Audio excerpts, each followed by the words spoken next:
తెలంగాణలో సినిమాటోగ్రఫీ మంత్రి ఉన్నట్ట లేనట్ట తనకు తెలియకుండా ఓజీ సినిమా రేట్లు పెంచే జీవోలు విడుదల చేస్తే ఏందన్నట్టు కోమటిరెడ్డి వెంకటరెడ్డి సార్కు ఎంత అవమానం ఏం కథ.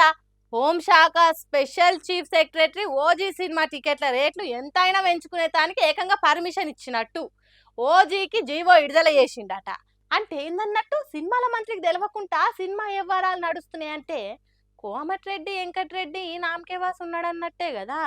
దానికి కోమటిరెడ్డి వెంకటరెడ్డి సార్కు కోపం కొండంత నాగం పాము తీరుగా బుస్స బుస్స బుస కొట్టాలి కానీ అవేం పట్టించుకోకుండానే నా శాఖల సీఎం దగ్గర ఉన్న హోంశాఖలు నిర్ణయాలు తీసుకునేది. అసొంటప్పుడు నన్ను సినిమాటోగ్రాఫీ మంత్రిని ఎందుకు చేసినట్టు, నన్ను బొమ్మను చేసి మీరు పెత్తనం చేసినది అని కోపం చేయకుండా కూల్గానే ఉన్నాడట. తెలంగాణ హైకోర్టు సింగిల్ బెంచ్ ఇచ్చిన స్టేను సాధారణంగా స్వాగతిస్తున్న మనుడే కాదు, తెలంగాణలో ఇక నుంచి టికెట్ రేట్లు పెంచుడు అనేదే ఉండదని కుండబద్దలు కొట్టిండు. అది చిన్న సినిమా పెద్ద సినిమా అనేది పక్కకు పెట్టి అన్ని సినిమాలకు ఒకటే తీరు సినిమా టికెట్ రేట్లు ఉండాలని బల్ల గుద్ది చెప్తే బల్లిరిగిపోయేటట్టే చెప్పిండు. సామాన్య జనం కూడా సినిమాలు చూసేటట్టే టికెట్ రేట్లు ఉండాలి తప్ప బలిసిన వాళ్ళకి ఒక తీరుగా బక్క పలసన వాళ్ళకి ఇంకో తీరుగా ఉండొద్దని చెప్పిండట. మరి చూడాలే కాటికాడు ఉన్నమాట కూటికాడు ఉంటుందో ఉండదో.